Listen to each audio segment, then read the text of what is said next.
జంగారెడ్డిగూడెంలో వేంచేసి ఉన్న శ్రీ శ్రీ శ్రీ నూకాలమ్మ అమ్మవారి 57వ వార్షికోత్సవంలో భాగంగా ఆలయ కమిటీ వారి ఆధ్వర్యంలో ఉచిత వైద్య మెగా శిబిరం ఏర్పాటు చేశారు. పట్టణంలో ఉన్నటువంటి చిరంజీవి హాస్పిటల్ మరియు రామచంద్ర కంటి ఆసుపత్రి డాక్టర్స్ వచ్చే కంటి పరీక్షలు మరియు జనరల్ వ్యాధులకు సంబంధించిన మందులను ఉచితంగా పంపిణీ చేశారు. ఆలయ committee chairman doctor Rajan Satyanarayana ద్రవ్య సహాయంతో ఉచితంగా కళ్ళజోళ్లు అందిస్తున్నారు. ఈ సందర్భంగా ఆలయ కమిటీ వారు మాట్లాడుతూ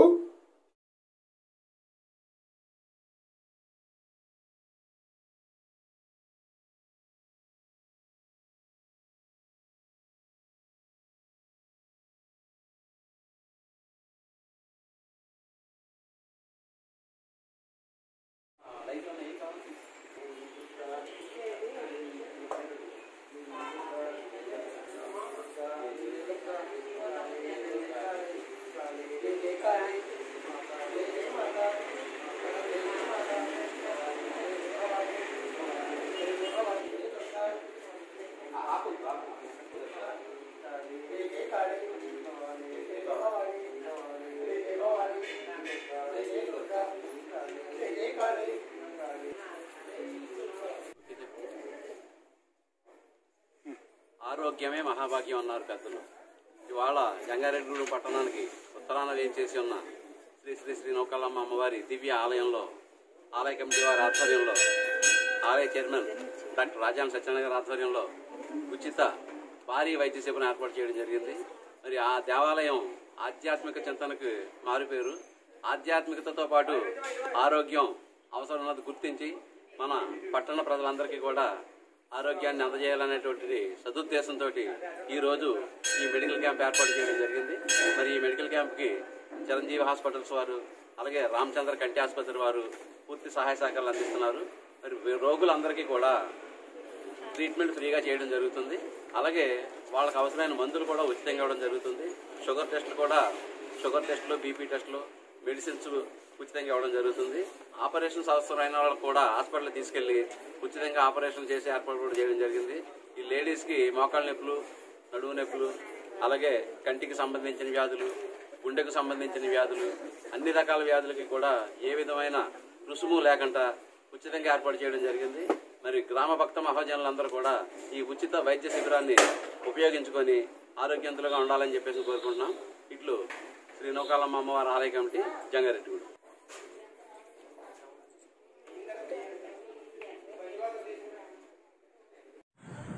శ్రీమాత్రే నమః. జంగారెడ్డిగూడెం పట్టణానికి ఉత్తరాన కొలువై ఉన్న శ్రీ శ్రీ శ్రీ నూకాలమ్మ అమ్మవారి 57వ వార్షిక జాతర మహోత్సవాలు ఈ రోజున మహాపూర్ణావతి కార్యక్రమంతో సంపూర్ణమయ్యాయని తెలియజేయడానికి సంతోషిస్తున్నాం. గ్రామ భక్తజనులందరి యొక్క జీవితాల్లో ఒక వెలుగులు నింపాలని, ఈ ప్రాంతం సర్వతోముఖాభివృద్ధి సాధించాలని, ప్రతి ఇంట ఆరోగ్యం, ఆనందం, సౌభాగ్యం, లక్ష్మి, జ్ఞానం కొలువై ఉండాలనేటువంటి ఒక సత్సంకల్పంతో అమ్మవారిని ఆరాధనా రూపంలో 57వ వార్షిక జాతర సందర్భంగా 9 రోజులు ఇక్కడ జరిగినటువంటి ప్రతి కార్యక్రమం కూడా భక్తుల యొక్క సర్వతోముఖాభివృద్ధి కోసం మరి అమ్మవారిని ప్రార్థన చేస్తూ సాగించినటువంటి వైనం మనందరికీ కూడా ఒకసారి గుర్తు చేసుకునేటువంటి కార్యక్రమం ఇది.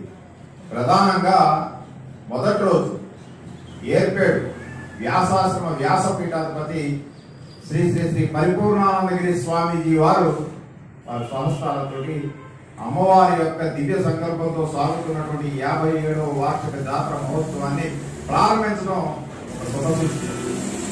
ముఖ్యంగా గంగానమ్మ తల్లి జంగారెడ్డిగూడెం పట్టణానికి మధ్యస్థంగా కొలువైనటువంటి గంగానమ్మ తల్లి కదిలి వచ్చి తొలిసారిని అమ్మవారికి ఇవ్వడంతో ఈ వేడుక ప్రారంభమైనట్టే మధ్యలో విశాఖపట్నం శ్రీ రాజమాతంగి పీఠాధిపతులు శ్రీ శ్రీ శ్రీ శ్యామలానంద నాథ స్వామీజీ స్వయంగా ఆయన పాల్గొని అష్టద్రవ్య శతకలశాభిషేకం నిర్వహించడమే కాకుండా సాక్షాత్ అమ్మవారి యొక్క రూపం ప్రకృతి మాతగా ఇక్కడ ఉన్నటువంటి ప్రజలందరికీ అమ్మవారి యొక్క దివ్య సంకల్పాన్ని అందించేటువంటి క్రమంలో అమ్మవారి యొక్క ప్రత్యేక అలంకరణని అందించడం ఈ జాతరలో మరొక గొప్ప విశేషం.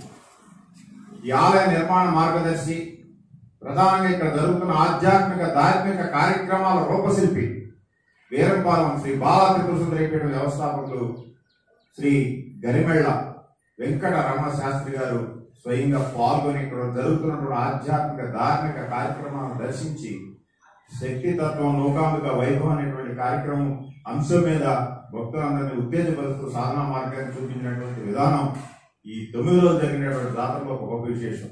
ప్రధానంగా చిన్నారుల కోసం సరస్వతి పూజలు, అమ్మవారి యొక్క అనుగ్రహం పొందడం కోసం 1,00,000 కుంకుమార్చన, 1,00,000 పుష్పార్చన. ఇదే కాకుండా ప్రతిరోజు సామూహిక లలితా సహస్రనామ పారాయణం, ప్రతిరోజు జరిగేటువంటి హారతుల్లో ప్రత్యేకతను సంతరించుకుంటూ ధ్వని హారతి ప్రత్యేకంగా ఈ 9 రోజులు అమ్మవారికి సమర్పించుకోవడం విశేషం. ప్రధానంగా ఈ ఆలయంలో జరుగుతున్న ప్రతి కార్యక్రమాన్ని కూడా మనం అబ్జర్వ్ చేస్తే అమ్మవారు స్వయంగా సాకార రూపంగా భక్తులకు దర్శనమిచ్చినటువంటి వైనం అనేక మంది భక్తులు వాళ్ళ అనుభవం రూపంలో చెప్తున్నటువంటి విధానం ఏదైతే ఉందో అది. విశాఖ జిల్లా పెందుర్తి మండలం జుత్తాడులో దారుణం చోటు చేసుకుంది. 6గురిని హత్య చేసిన అగంతకుడు మృతులంతా ఒకే కుటుంబానికి చెందిన వారుగా పోలీసులు గుర్తించారు. 2 కుటుంబాల మధ్య వైరమే ఈ హత్యలకు కారణమని పోలీసులు అనుమానిస్తున్నారు. చంటి పిల్లలతో సహా 6గురిని నరికి చంపిన హంతకుడు. ఒక్కసారిగా ఉలిక్కిపడ్డ జుత్తాడ గ్రామస్తులు నిందితుడిని ఉరి తీయాలంటూ బంధువులు ఆందోళన చేపట్టారు. హత్య చేసిన అనంతరం చంపేస్తానంటూ పెద్దగా అరుపులు వేసిన హంతకుడు. ఈ నేపథ్యంలో రంగంలోకి దిగిన పోలీసులు దర్యాప్తు ప్రారంభించారు. ఇది ఇలా ఉండగా పోలీస్ స్టేషన్ లో లొంగిపోయిన హంతకుడు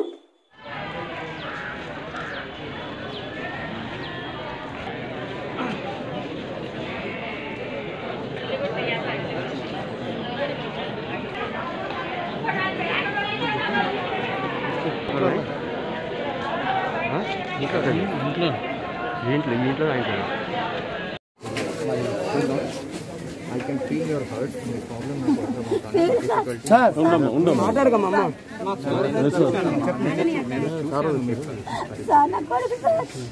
చూసారు కదా సార్, ఏం చేస్తాను మీరు చేయండి, నాతో స్పాట్లు చేయండి. ఇప్పుడు మాకు కావాలి ఆ దేశంలో అబ్బాయి, ఆ దేశంలో ఎమ్మెల్యే బాగా తెలిసి చెప్తాను. అబ్బాయి బాగా తెలిసిన ఎమ్మెల్యే గారికి తెచ్చుకున్నాను. అలా విజయం బాగా తెలిసింది. వంశీ కూడా వస్తున్నాడు, సార్ కూడా వస్తున్నాడు.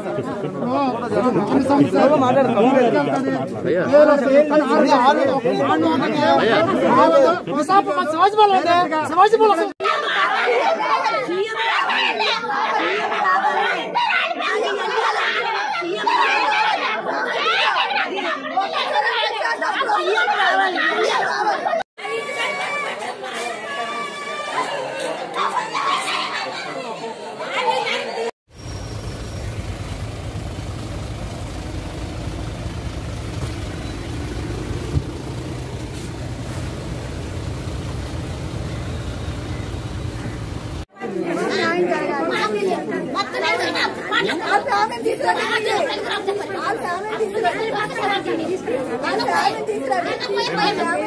Unfortunate incident, చాలా bad incident.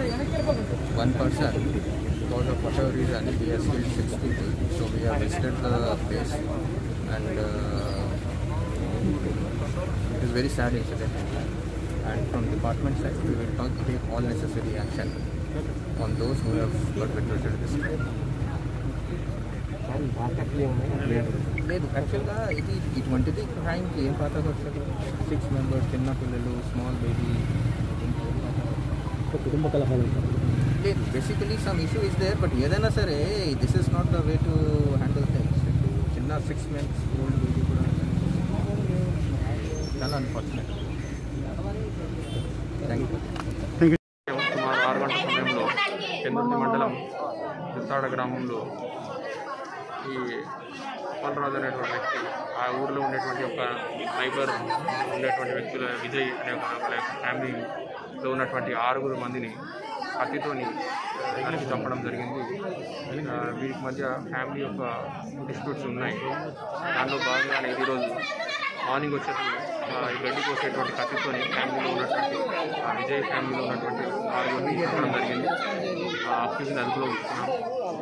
ఇంకా పోలీసు వారి తరఫున అన్ని చర్యలు తీసుకున్నాం. ఫర్దర్ ఇన్వెస్టిగేషన్ చేస్తామండి. మాజీ శాసనసభ్యురాలు శ్రీమతి తంగిరాల సౌమ్య మీడియా సమావేశం ఏర్పాటు చేశారు. ఈ సందర్భంగా ఆమె మాట్లాడుతూ అధికార పార్టీ నాయకులు అహంకారపూరితంగా వ్యవహరిస్తున్నారంటూ పల్లెటూరులో అశాంతిని సృష్టిస్తున్నారని ఆమె అన్నారు. ఈరోజు మనం ఉప్పాడు గ్రామం చూస్తే రోజు రోజుకి అధికార పార్టీ నాయకుల ఆగడాలు మాత్రం రోజు రోజుకి హెచ్చుమీరుతున్నాయండి.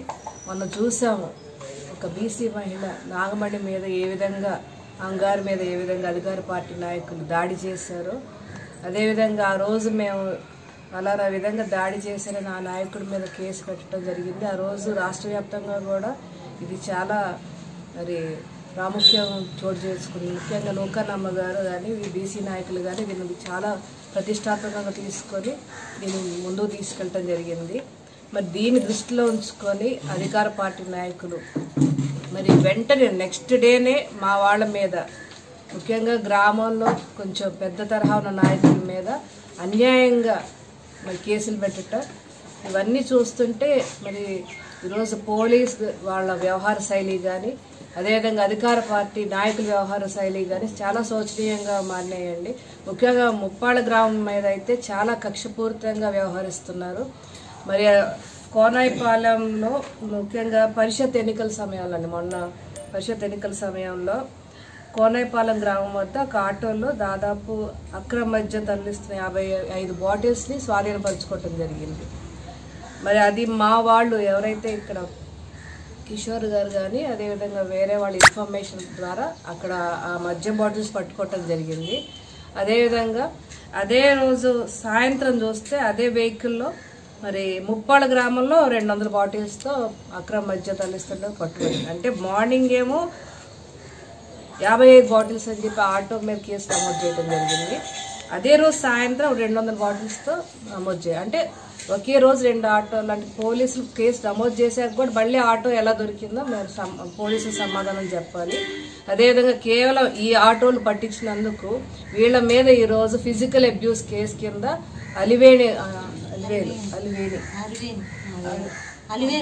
అలివేలమ్మ గారు, అంటే అధికార పార్టీ నాయకుల ప్రోద్బలంతో ఆమె గారు ఎవరైతే ఈ ఇన్ఫర్మేషన్ ఇచ్చారు, ఈ ఆటోల్లో మద్యం బాటిల్స్ ఉన్నాయని చెప్పి ఇన్ఫర్మేషన్ ఇచ్చారు, కిషోర్ గారు, లక్ష్మణ్ గారు, వీళ్ళిద్దరి మీద ఫిజికల్ అబ్యూస్ కేసు కింద పెట్టారండి.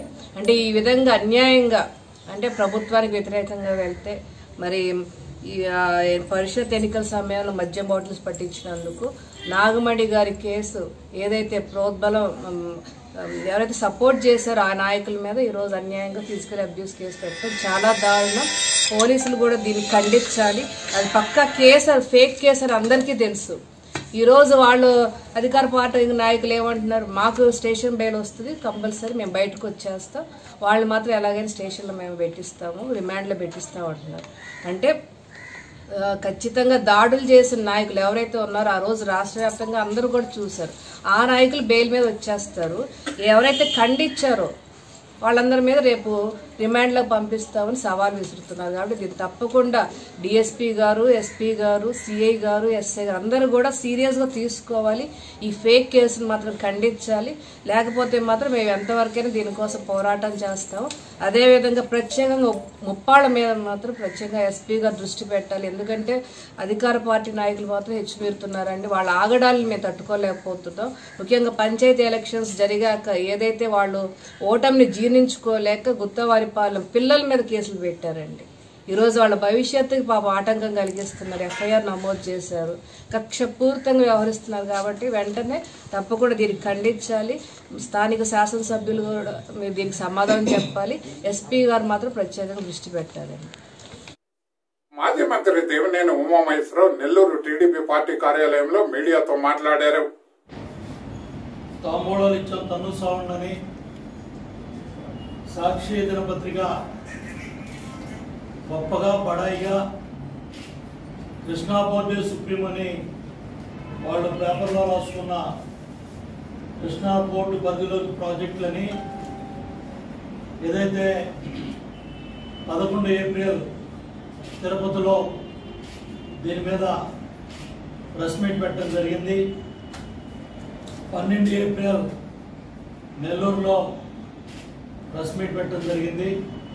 మళ్ళీ ఈరోజు 14 ఏప్రిల్ నెల్లూరులో ఈ జిల్లా మంత్రి, ఇరిగేషన్ మంత్రి అనిల్ కుమార్ నోరు తెరవాలి. పారిపోతే కుదరదు, సమాధానం చెప్పకుండా తప్పించుకుంటే కుదరదు. ఏదైతే మీ సాక్షి పత్రికా ఛానల్లో మీ గెజిట్ పేపర్ ఇది వేరే పేపర్ అయితే మీరు బురదయచ్చు, ఆ పేపర్ ఈ పేపర్ అని. వైఎస్ఆర్ కాంగ్రెస్ పార్టీ అధికార పక్ష పత్రిక పేపరు జగన్మోహన్ రెడ్డి గారి కుటుంబ యాజమాన్యమే నడుపుతూ ఉంది. ఈ పేపరు కృష్ణా వాటర్ని తాకట్టు పెట్టేసామని రాసుకున్నారు, కృష్ణా జలాలని పక్క రాష్ట్రానికి తాకట్టు పెట్టామని రాసేసుకున్నారు. ప్రాజెక్టులు కూడా చాలా స్పష్టంగా ప్రాజెక్టుల వివరాలు కూడా ఇచ్చారు. ఇరిగేషన్ మంత్రి, ఈ జిల్లా మంత్రి అనిల్ కుమార్ ఎందుకు నోరు తెరవట్లేదు? విజయవాడలో వచ్చి తొడలు కొట్టేవాడు, బూతులు తిట్టేవాడు. మరి మూడవ ప్రెస్ మీట్ ఇది. ఇది రైతాంగ జీవన పోరాటం, రైతు జీవితమే నీరు. అటువంటి కృష్ణా జలాలని తాకట్టు పెట్టే హక్కు జగన్మోహన్ రెడ్డి గారికి అప్పుడు ఇచ్చారు. ఒక్కసారి మీరు అధికారంలోకి వచ్చి కృష్ణా జలాలను తాకట్టు పెట్టడానికి మీకు ఎవరు అధికారం ఇచ్చారు? మీ లాలూచి వ్యవహారం కోసం, మీ కేసుల కోసం, పక్క రాష్ట్రంలో మీకున్న ఎన్నికల ఒప్పందాల్లో భాగంగా చాలా స్పష్టంగా చెప్తున్నాను. జిల్లా మాజీ మంత్రితోనో లేదా బయట వ్యక్తులతో తిట్టిస్తే జగన్మోహన్ రెడ్డి గారు మా గొంతు నొక్కలేదు. కారణమైతే జిల్లా మాజీ మంత్రులు బాధ్యత తీసుకొని మాట్లాడండి. ఇరిగేషన్ మంత్రి టికెట్ల గురించి మాట్లాడుతున్నాడు. మీరు 70 ఏళ్ళు 80 ఏళ్ళు రాజకీయం చెబుతున్నారు కదా, చెప్పండి, మీరన్నా చెప్పండి. కృష్ణా జలాలు తాకట్టు పెట్టడానికి వైఎస్ఆర్ కాంగ్రెస్ ప్రభుత్వానికి ఎవరు అధికారం ఇచ్చారు? నర్సీపట్నం ఏరియా ఆసుపత్రిలో డాక్టర్ల నిర్లక్ష్యంతో బాలింత మృతి చెందింది అంటూ ఆసుపత్రి వద్ద బంధువులు ఆందోళన చేస్తున్నారు. ఈ సందర్భంగా డాక్టర్ పై వెంటనే చర్యలు తీసుకోవాలంటూ బంధువులు డిమాండ్ చేశారు.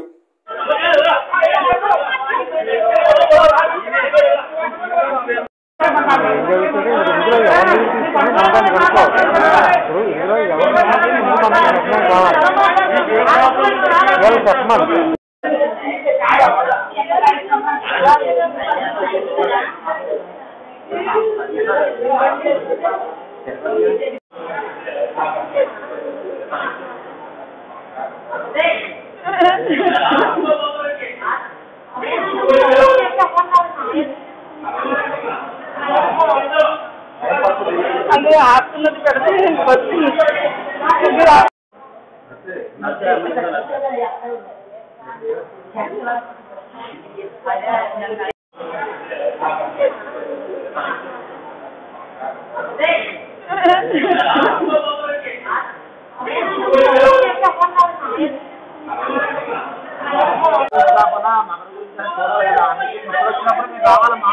మాట్లాడే బాధ్యత కదా. ఆమె ఏం చెప్తున్నప్పుడు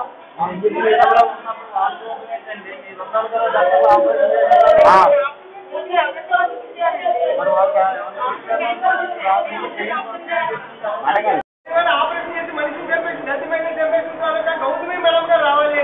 మీరు మళ్ళా ఇది రిక్టిఫై చేస్తూ గవర్నమెంట్ హాస్పిటల్ ఓపీలు గైడ్ లైన్స్ ఎంతమంది అయినా వారు ఆవిడ ప్రైవేట్ హాస్పిటల్ ఎంతమంది తీసుకుపోతుందో కూడా రిక్టిఫై చేయాలి. ఈ కేసులో పాటు అది కూడా రిక్టిఫై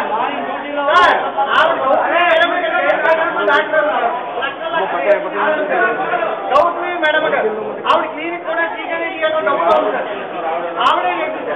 ఇక్కడ ఓపీ అంటే పేదలు అక్కడ డెలివరీ గతంలో జరిగినట్టు డెలివరీలు ఇక్కడ జరగట్లేదు. ఇక్కడ ప్రతి ఓపీని కూడా ఫార్మల్ సంతకం పెట్టుకోడు, వాళ్ళ హాస్పిటల్ తీసుకోడు. ఆవిడ ఏం చేస్తే ఏం చేస్తే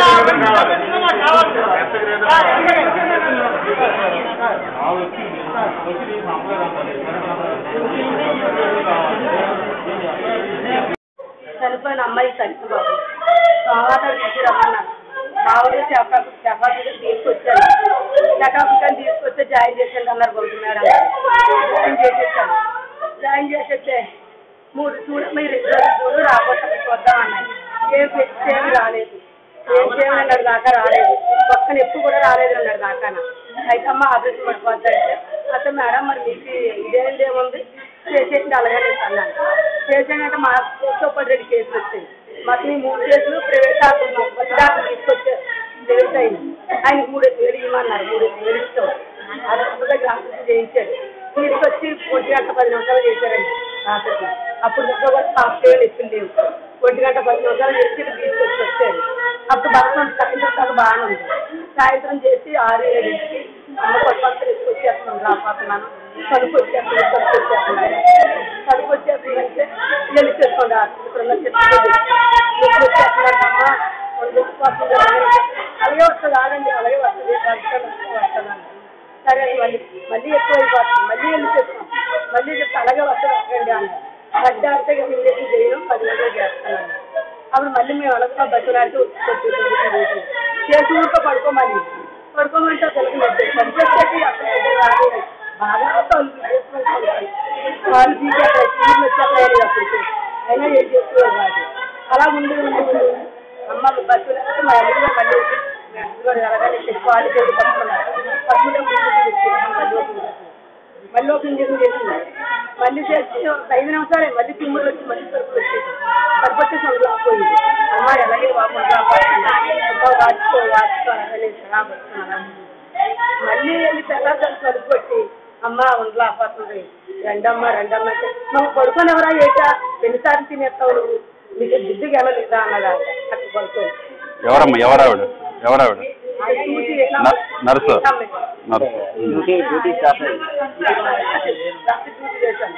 సరే మీకు చెప్పలేము చెప్పలేదు లేచి ఒకటి పెట్టాను. ఒకటి పెట్టిన జార పెట్టాను. జార పెడితే మేడం గారు నోరే ఆడుకుంటుందంటే అది గ్లాస్ 7 నీళ్ళు పట్టుకున్నాడు. వాటి గడికి గవ్వ 7 నీళ్ళు తెప్పించి గ్లాస్ మంచిగా పెట్టాను.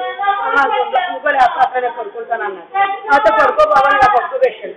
అందులోకి తుడుచుకుండేది వచ్చి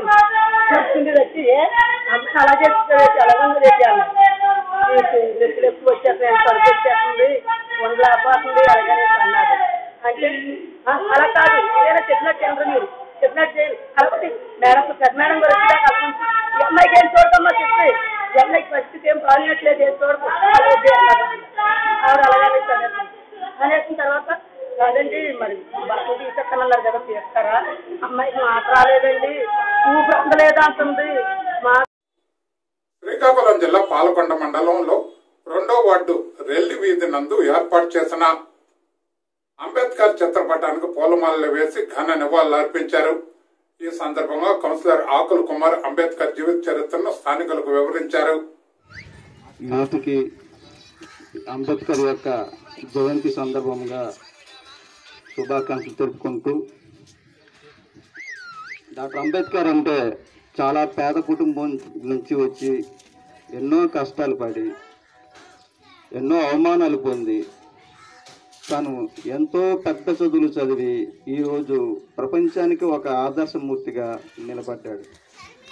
తనని మనం ఎల్లప్పుడూ గుర్తించుకొని మన జీవితాలకి మన బాధ్యతలకి అన్నిటికీ ఒక దారి చూపించిన మహానుభావుడు అతను.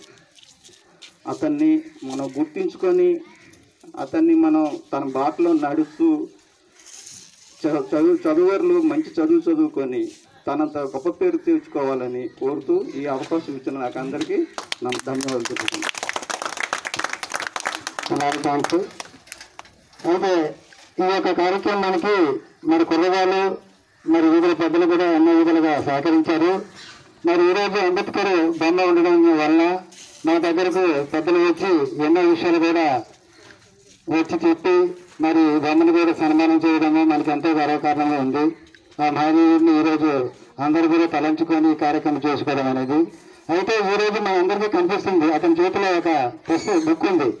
అయితే ఆ బుక్ ఏంటి? భగవద్గీత కాదు, లేకపోతే బైబిల్ కాదు, లేకపోతే ఖురాన్ కాదు. అతను భారత రాజ్యాంగం రచించినటువంటి పవిత్రమైన గ్రంథము.